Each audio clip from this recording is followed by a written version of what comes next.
பண்ணுவோம். 27க்கெல்லாம் அவனுக்கு திருமணத்தை ஒன்று முடிப்போம். அவன் என்ன பண்ணுவான், அந்த திருமணத்துக்கு அப்புறம் அந்த குழந்தை குட்டி பிள்ளை பொண்டாட்டின்னு அந்த 40 ஆண்டு அதுங்களோட ஓடுவான். அதுக்கப்புறம் அவனுக்கு 40 ஆண்டுக்கு அப்புறம் அம்மா அப்பாவுக்கு என்ன ஆகிடும், இங்கே 60 வயசு ஆகிடும்.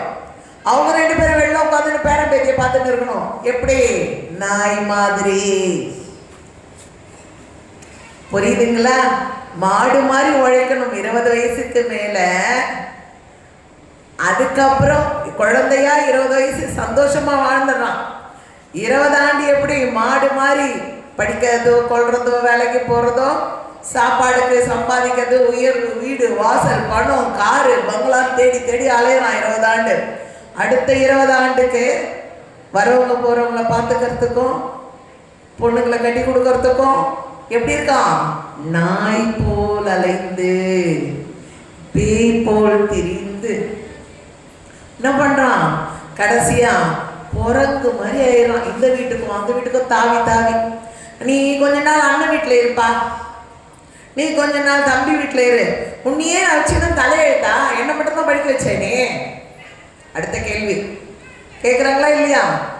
அப்போ என்ன பண்ணுவாங்க?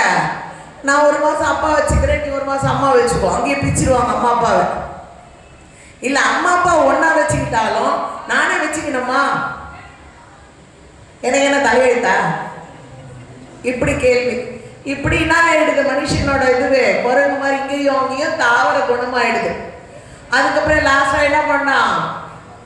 நல்ல வார்த்தைகள் சொல்கிறவங்க ஒரு பெரியவங்க வந்து, அப்பா நீயும் நாளைக்கு தாயும் தந்தையும் ஆக போகிற, உன் அம்மா அப்பாவை நீயே வீட்டில் வச்சுக்கிட்டா என்ன? சொத்தம் இல்லை பத்தம் இல்லை, படிக்க வச்சாங்கன்றதுனால நான் சாப்பாடு போட்டுட்ருக்கேன். எவ்வளோ நாளைக்கு? அப்பா அவருக்கு ஒரு மூளையில் ஒரு உத்தி, உங்கள் அப்பா விட்டுட்டு போன சொத்து ஜெயிச்சிச்சுப்பா, இப்போ கிட்டத்தட்ட 10 கோடி ரூபாய்க்கு போகுது. அதனால் நீங்கள் என் கூட அனுப்பிச்சிருங்க. நாளைக்கு உங்ககிட்டலாம் சொல்லாமல் நான் உங்கள் அம்மா அப்பா கூட்டிகிட்டு போயிட்டேன்னு நினைக்காதீங்க. நான் கூட்டிகிட்டு போயிடுறேன், அந்த 10 கோடி நான் எடுத்துக்கிறேன்னதும் மணி அப்பா பிள்ளைங்க என்ன பண்ணிச்சா? 2 பிள்ளைங்களும் நாங்கள் எல்லாரும் ஒத்துமையாக இருக்கிறோம், அண்ணா நகர்லன்னு வேற சொல்கிறீங்க, நாங்களே அந்த 10 கோடிக்கு பத்திரமா. அப்போ ஒரு ஆளை போட்டுட்டாங்களாம், காலனுக்கு ஒரு ஆள், ஜூஸ் கொடுக்க ஒரு ஆள். அப்போ தாய் தகப்பனாக இருந்தாலும் படிக்க வைத்தாலும் என்ன தேவை? பணம் தேவை. பணம் இல்லையே இவ்வுலகத்தில் இல்லை. அருள் இல்லாருக்கு அவ்வுலகு இல்லை, பொருள் இல்லாருக்கு இவ்வுலகு இல்லை. அப்போ அருளும் பொருளும் வேணும்னா என்ன சொல்லணும்? நமச்சிவாயா அப்படின்னு சொன்னீங்கன்னா இகபர லோகத்தை நம்ம ஆளலாம். இந்த லோகத்துல நம்ம நமச்சிவாயா சொன்னீங்கன்னா இந்த லோகத்தை நம்ம ஆளலாம். சிவ சிவ சிவ சிவ சிவ சிவ சிவ சொன்னோம்னா எங்க போய் ஆளலாம்? ஆன்ம லோகத்துக்கு போகும்போது வழி கிடைக்கும், நமக்கு உண்ண உணவு கிடைக்கும், நீர் கிடைக்கும். ஏன்னா கர்ணா நிறைய கர்ண பகவான் தான தர்மம் பண்ணினாராம். பண்ணாத விதம் கிடையாது, கொடுக்காதது கிடையாது. இப்படி கையில எண்ணெய் தேய்ச்சிட்டே இருக்கிறாராம். எண்ணெய் கிண்ணத்தை ஐயான்னு ஒருத்தர் வந்தாராம், தங்க கிண்ணமா இந்த கையில மாத்தி கொடுத்தா எங்க மனம் மாறிடுமோ இந்த கையோட கொடுத்துட்டாராம். யாரும் நம்ம என்ன பண்ண மாட்டோம்? இடது கையில கொடுக்க மாட்டோம், வலது கையால தான் கொடுப்போம். ஆனா அந்த கையை மாத்திர நேரத்துக்கு மனசு மாறிட போதுன்னு இடது கையால கொடுத்துட்டாராம். அவனோட குணம் எவ்வளவு பாருங்க, தர்மத்தின் சிறந்த தர்மம் இல்லையா? கர்ணா அப்படின்ற பேருக்கு ஏற்ற மாதிரி கடைசி நேரத்துல கூட என்ன பண்றான்? தன் உயிரையும் கொடுக்கறான். யார் வந்து கேட்கிறா? அது கூட பிச்சை கேட்கறது கிருஷ்ணரே.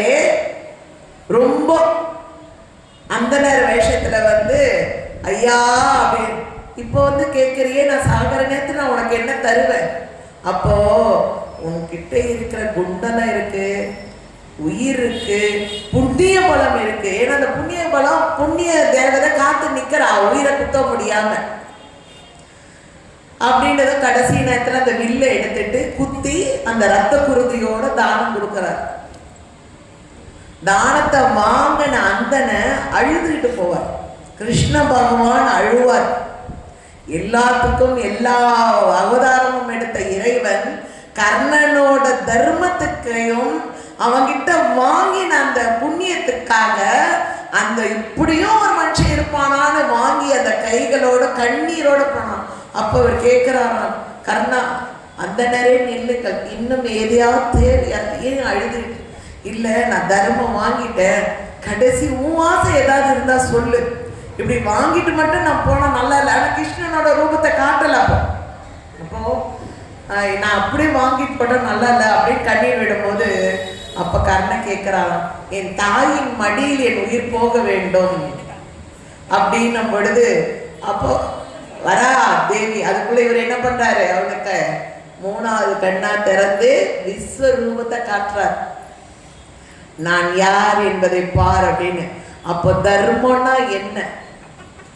அப்ப இந்த மாதிரியெல்லாம் நம்ம தர்மம் பண்றோமா? தெரியாது.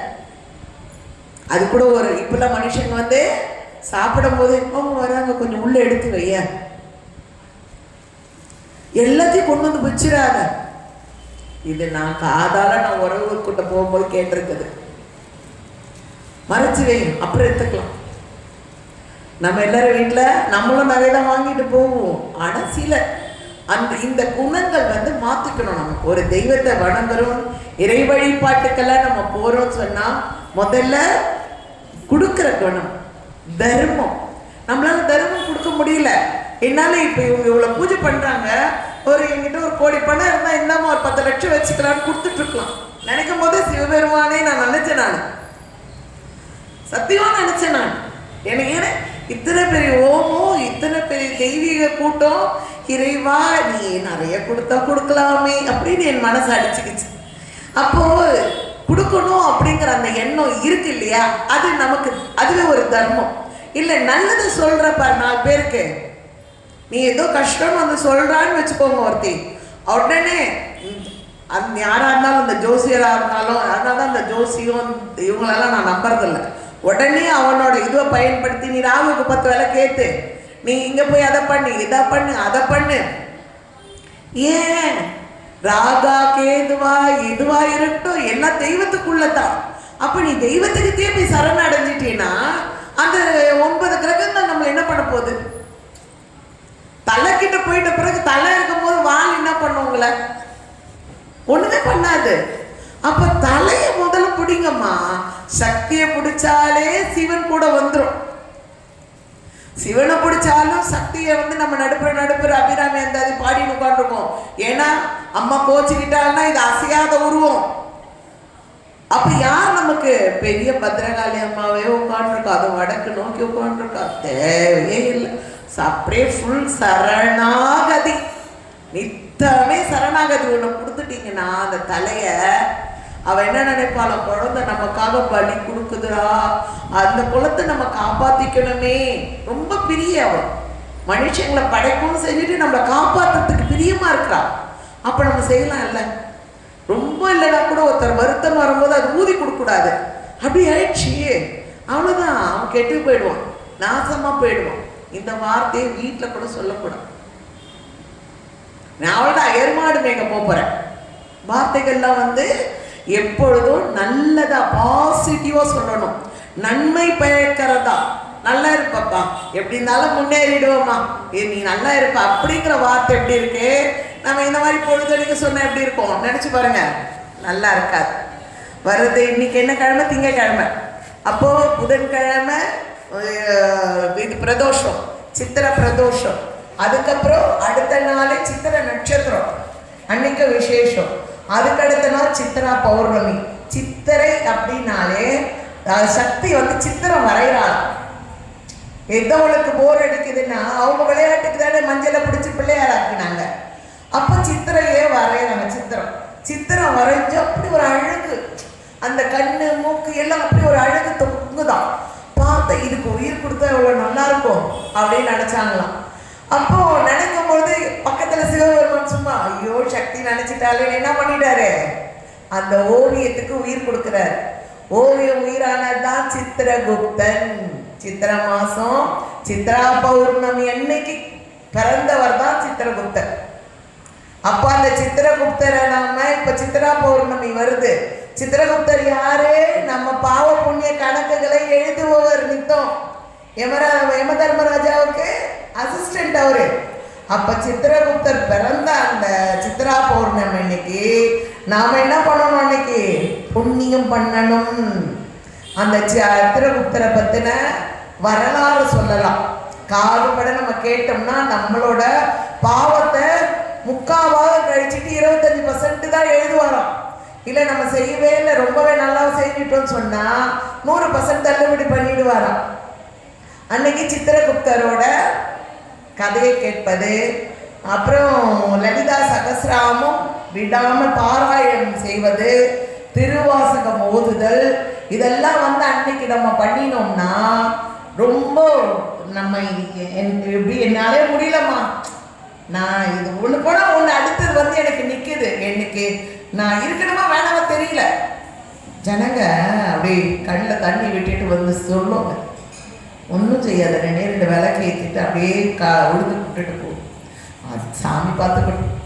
நீ சொல்லி நான் பிறக்கல, நான் சொல்லி நீ ஒரு நேரம் நம்மளால வளர்க்க முடியுமா சொல்லுங்க பார்க்கலாம். வெட்டிடுறோம், திருப்பி ஒட்ட வச்சுருக்கு, எதை செய்கிறாங்க இப்போ. ஆனால் நம்மளால கொட்ட முடிய திருப்பி எட்டுமா ஒட்ட வச்சுக்க முடியுமா? இல்லை. அப்போ நம்ம கையில இல்லாத ஒன்றுக்கு ஏன் நம்ம ஆசைப்படணும்? முடி வேணா கூட ஜவுளி ஜவுளியை கட்டி வச்சுக்கிறாங்க. முடி கொட்டின முடிய அது உயிரோட இருக்கும், நம்ம செத்தா கூட. ஆனால் நம்ம போயிடுவோம்.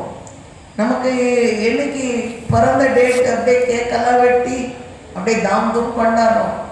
அப்புறம் போகும்போது மேலதாளத்தோடு இழுத்துட்டு போகிறாங்க. ஆனால் போகிற இப்போ எல்லாருக்கும் டேட் தெரியல, எல்லாரும் வந்துட்டோம், பர்த்டே மட்டும்தான் தெரியும், போகிற டேட்டு தெரியாது. அவளுக்கு தெரியும், உள்ள உட்காந்துருக்க அந்த அம்மாக்கே போகிற டேட்டு தெரியும், போகிற அதை மாற்றணும்னாலும் மாற்றிக்கலாம். அந்த மாதிரியான ஒரு தெய்வத்துக்கிட்ட நம்ம உட்கார்ந்துக்கிட்டு என் குழந்தை இப்படி இருக்கு, என் பையன் படிக்கல, என் குடும்பம் சரியில்லைன்னு குறை சொல்லாதீங்க. யார் கையிலும் குறை பேசாது. கோயிலுக்குள்ள வந்துட்டோம் அப்படின்னு சொன்னா, கோயில் என்பது நம்மை என்ன பண்ணுவது? கோபுரத்தை உயர்த்தி நிற்க வைப்பது. நம் கடவுள், கட பிளஸ் உள், உனக்குள்ள இருக்கிற தெய்வத்தை நீ எதுக்கு பார்க்குற? உனக்கு வேற யாரும் இல்லை. அதனால பக்கத்துக்கு வீடு அக்கத்து வீட்டுல எல்லாம் சொல்றத விட்டுட்டு அந்த அம்மா கையில போய் சரண் அடைஞ்சிட்டு என்ன பண்ணணும்? மண்ணிட்டு, நீ தாயே, எல்லாம் 10 ரூபா வேணும்னாலும் சரி, உனக்கு 5 ரூபா வேணும்னாலும் சரி, அது எவ்வளோ வேணும்னாலும் அம்மன் கையில தான் சொல்லணுமே தவிர குறைகளை சொல்லாதீங்க. சந்தோஷத்தை பக்கத்துல இருக்குங்க. என் பொண்ணுக்கு சீமந்தம்மா வந்துடுங்க, பொங்கம் கொடுங்க. என் பொண்ணு கல்யாணம்மா வந்துடுங்க. என் வீட்டில் கிரகப்பிரவேசம்மா வந்துடு. என் பையன் ஃபர்ஸ்ட் கிளாஸ்ல பாஸ் பண்ணிட்டாமா, அப்போ இது மகிழ்ச்சி ரெட்டி பார்க்கும். அப்போ 2 பங்காகும் மகிழ்ச்சி நமக்கு. அப்போ வளர்த்து கொடுக்கும். ஏன்னா சதாஸ்திரம்னு மேலே பின்னாடி சொல்லிட்டே இருக்கான். அது நீ அப்படியே இருன்ற அர்த்தம். நீ அதை விட்டுட்டு நீ என்ன பண்ணுறது? என் ஆமை விட்டுட்டே இருக்கிறான், என் புருஷன் எப்போ பார்த்தாலும் அடிச்சுட்டே இருக்கான். இந்த வார்த்தைகளை சொல்லாதீங்க. எங்கே வந்தாலும் பக்கத்தில் கூட சொல்லாதீங்க. இதை ஒரு தாரக மந்திரம் ஒன்று சொல்லித்தரேன், கேட்டுக்கோங்க. பிறந்துட்டோம், இறக்கிறது உண்மை. அப்போ இந்த பிறந்ததுக்கு அம்மா அப்பா நம்மளை இவ்வளோ தூரம் வளர்த்து ஆளாக்கி உணவு உடை கிடைக்குதுன்னா நம்ம என்ன சொல்லணும்? அதுக்கு நன்றி. நன்றி சொல்லுங்க. இறைவா, நின்னை இன்னைக்கு நடக்க வைக்கிறதுக்கு நன்றி, பேச வச்சதுக்கு நன்றி, எனக்கு உடை உடுத்தியதுக்கு நன்றி, உணவு தந்ததுக்கு நன்றி, நன்றி நன்றின்னு ஒரு 21 முறை நன்றி சொல்லுங்க.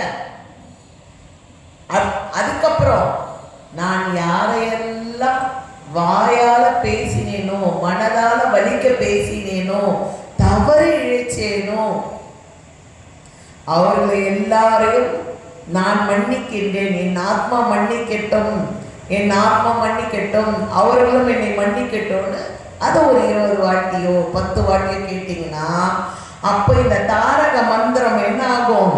நமக்கு பெரிய வேலை செய்யும். இது யார் சொன்னதுன்னு நினைக்கிறீங்க? சிவபெருமானே சொன்னாரங்களாம். இதுக்கு ஒரு அர்த்தம் சொல்றேன், கேளுங்க. சிவபெருமானை பார்க்க பௌர்ணமியான ஒரு முனிவர் போவாருங்களாம்.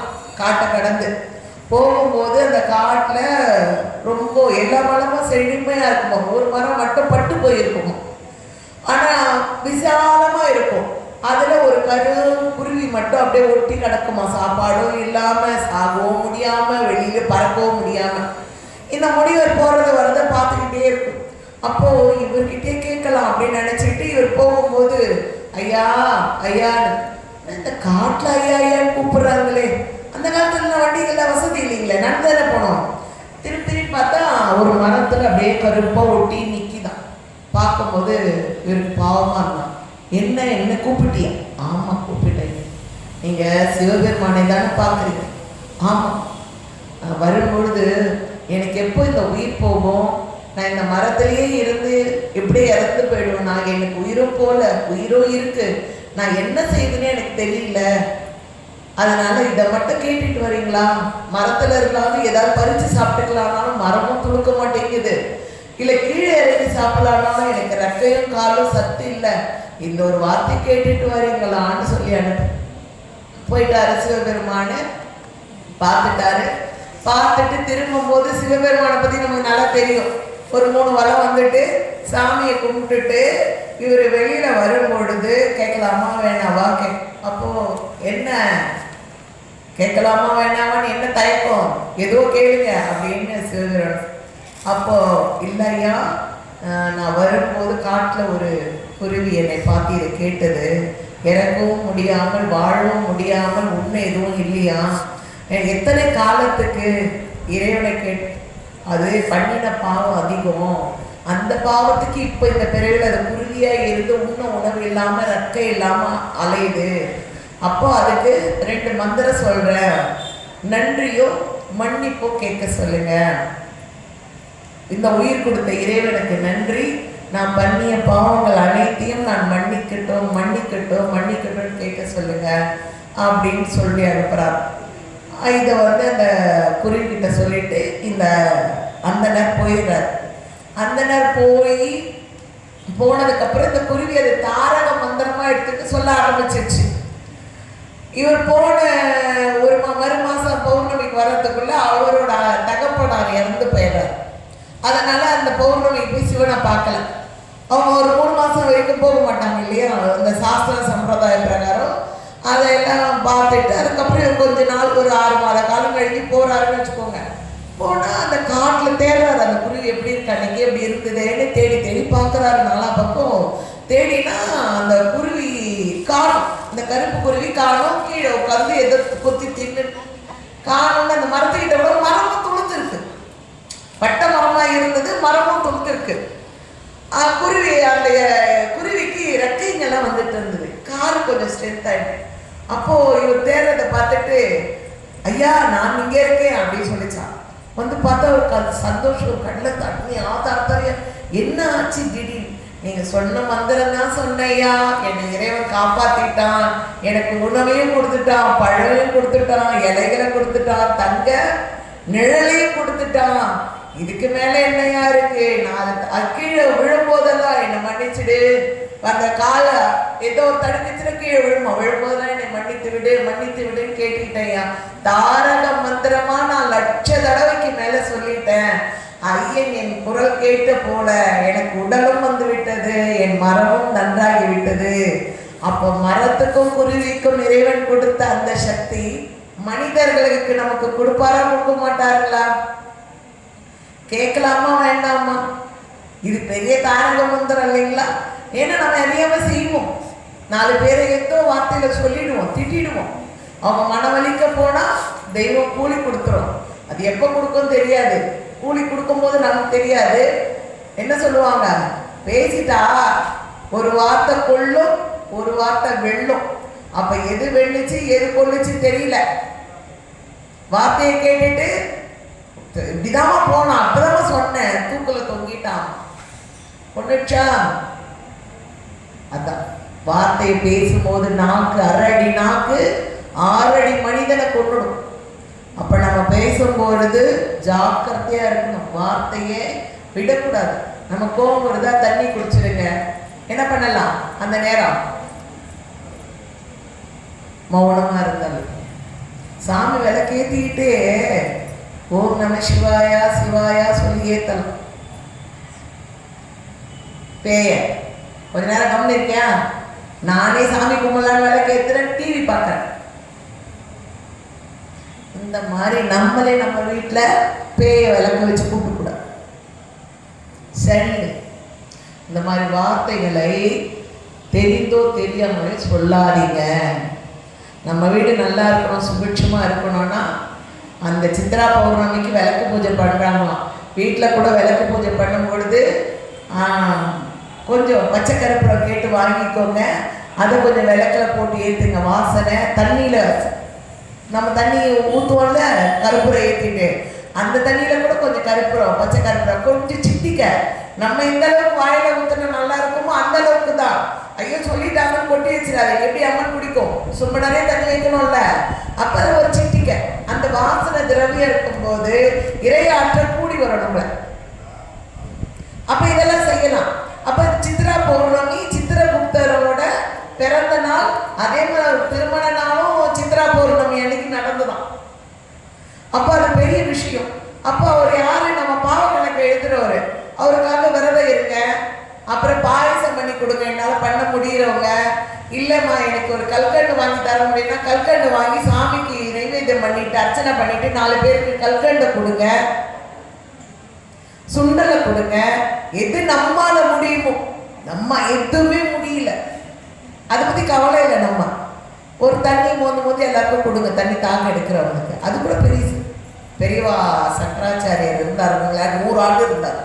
இதுக்காக ஒரு 100 ஆண்டு இருக்க வச்சா இறைவன்? நல்லதை செய்த நன்மைக்காக காமாட்சி அம்மனையே தான் அவர் வேற, பெரியவா வேற கிடையாது. இன்னைய பொழுதுக்கு கூட ஒரு அப்பையும் அப்படின்னு காமாட்சி அம்மா எதிர்க்க கேட்கும் போது சங்கராச்சாரியாரையும் மனதில் நினைச்சுக்கிட்டீங்கன்னா அந்த அபயம் எப்படி நிற்கிது, எப்படி கலையுதுன்னே தெரியாது.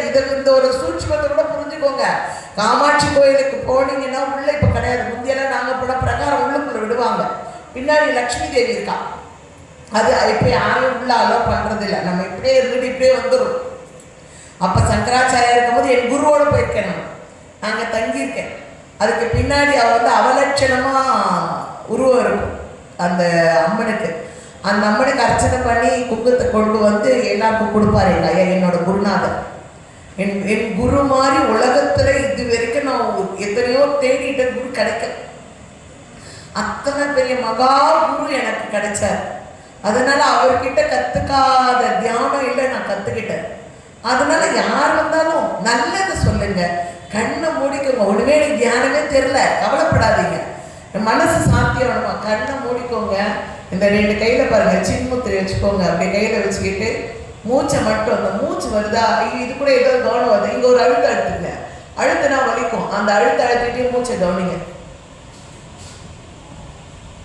இல்லைம்மா எனக்கு பண கஷ்டம் இருக்கு, இதெல்லாம் அழுத்த கேளு. நீயா நானா?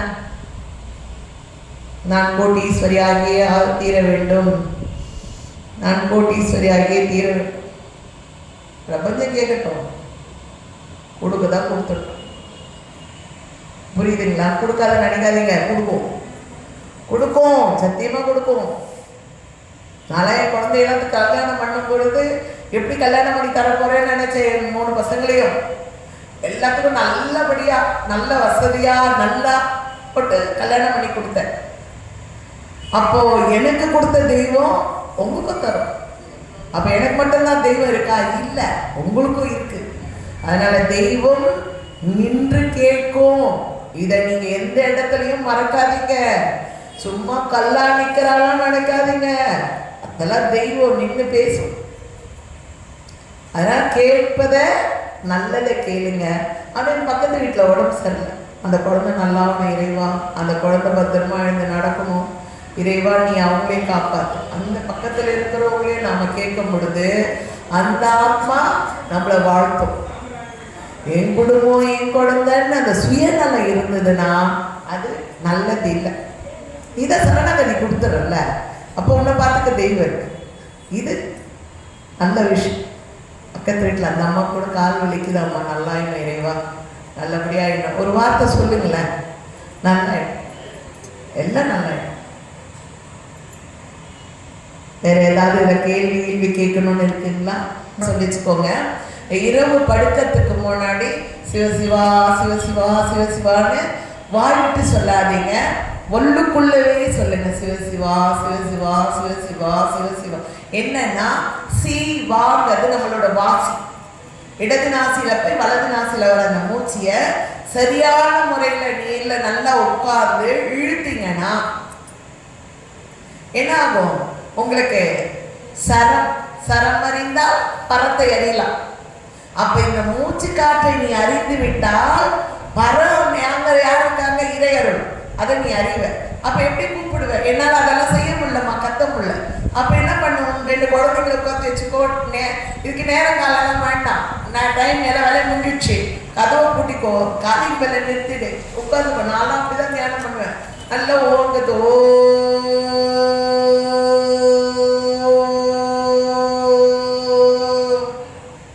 என்ன ஆகும்? மூலாதாரத்திலிருந்து மேல போகும். கத்தி பாருங்க, ஒரு 3 வாட்டி கத்துங்க, எல்லாரும் சொல்லுங்க. ஓ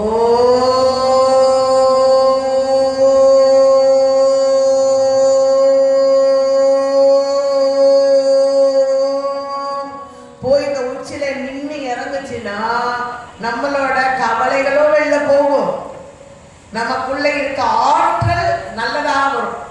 அப்ப கோயில் எல்லாம் வந்தோம்னா அந்த ஆற்றல் நமக்கு அதிகமா கிடைக்கும், நம்ம சிரசிலேயே நமக்கு வந்து அது நிற்கும். அப்ப அப்பேற்பட்ட ஆற்றல்களை வாங்கணும்னு சொன்னா நம்ம என்ன பண்ணோம்? இந்த குண்டலி சக்தியை ஏத்தலாமா வேண்டாங்களா? சும்மா தானே உட்காந்துருக்கோம். சும்மா இருக்கும் பொழுதெல்லாம் இல்லம்மா எனக்கு இன்னும் நல்ல பெருசா வேணும், அகிலாண்ட கோடி பிரம்மாண்ட நாயகியை நான் பார்க்கணும்.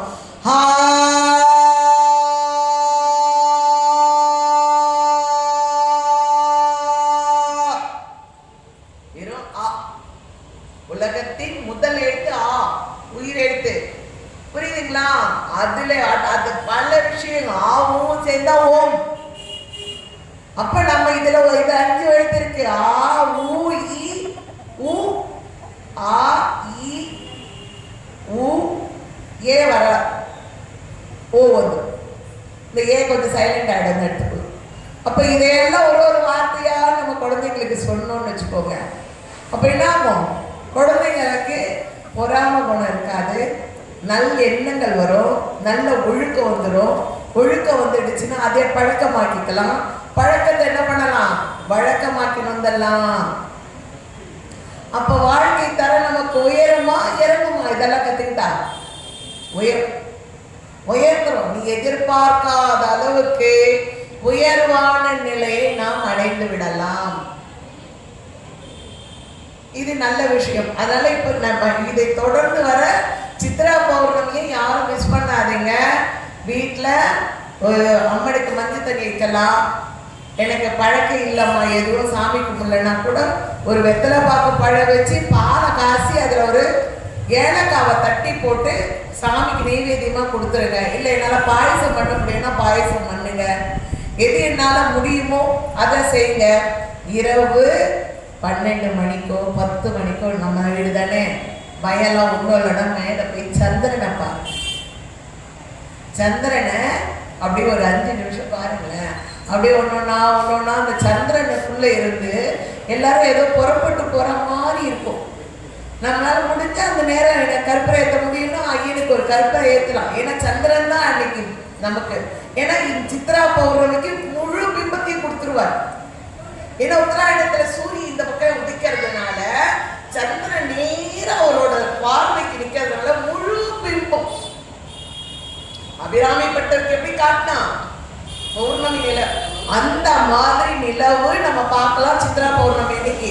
அப்ப அந்த பௌர்ணமியை நம்ம பார்க்கணும். பௌர்ணமிக்கு இங்க பூஜையெல்லாம் நம்ம பண்ணினாலும் நிலாவை போய் பார்க்கணும் மேல.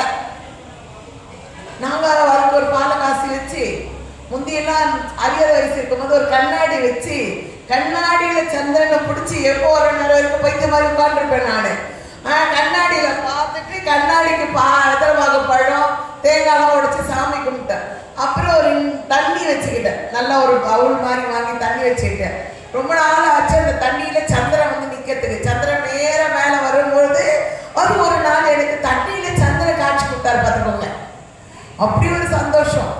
இதெல்லாம் வந்து அப்படியே ஒரு ஈடுபாடோடு. எனக்கு இயற்கை இறைவன் நம்ம அப்பாவுக்கு முன்னாடியே சூரிய சந்திரன் இருந்தது, இப்பவும் இருக்கு. அப்போ தாய் யாரு? சந்திரன். தாயா ஒரு மனிதனுக்கு நிக்கிறது சந்திர பெருமான், சூரியனா நிக்கிறது தகப்பன்.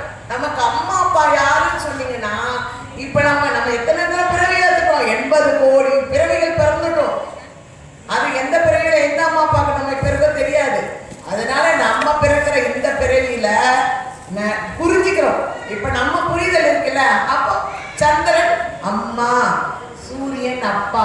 சூரியனுக்கு காலையில நீ மட்டும் தின்னாத, சூரியனை நினைச்சு ஷிங்கில அப்படி சூரியனை நீ பார்க்கலன்னா கூட ஷிங்கிலியாவது ஓம் சூரியநாராயணா போற்றி, ஓம் பாஸ்கராயா போற்றி, ஓம் ஓம் சூர்யா சூர்யான்னு போட்டு ஒரு 3 வாட்டி தண்ணி ஊத்துனேன்னா சூரிய பகவான் எடுத்துப்பார். அப்ப சூரியனை நீ இடம்னா சூரியனை மறைச்சு யாரும் எதுவுமே செய்ய முடியாது, எங்க ஓட முடியாது. சந்திரனை மறைச்சு எதுவும் செய்ய முடியாது. இரவா இருந்தாலும் சந்திரன் இங்கேதான் இருக்கிறார் மேலேயே. அப்ப சந்திரன் தாயாகவும் சூரியனை தந்தையாகவும் நீ ஏற்றுக்கொள்ளும் பொழுது உன் வாழ்க்கை பிரகாசமாகும். இதுல எந்தவித ஐயமும் கிடையாது. புரியுதுங்களா? நொந்து நூலையா போயிட்டே நினைக்கிறவங்க கூட நம்ம போய் அந்த சூரியனை பார்த்து கொடுக்கறதும், சந்திரனை பார்த்து சும்மா போய் சந்திரனை பாருங்க. என்னால் வெதை பார்ப்பேன் வேணாம் விட்டுருங்க, சும்மா போய் பாருங்க, சும்மா போய் சந்திரனை பாருங்களேன். அந்த அந்த அழகை பாருங்க, ரசிங்க, மற்ற எதுவும் செய்யாது.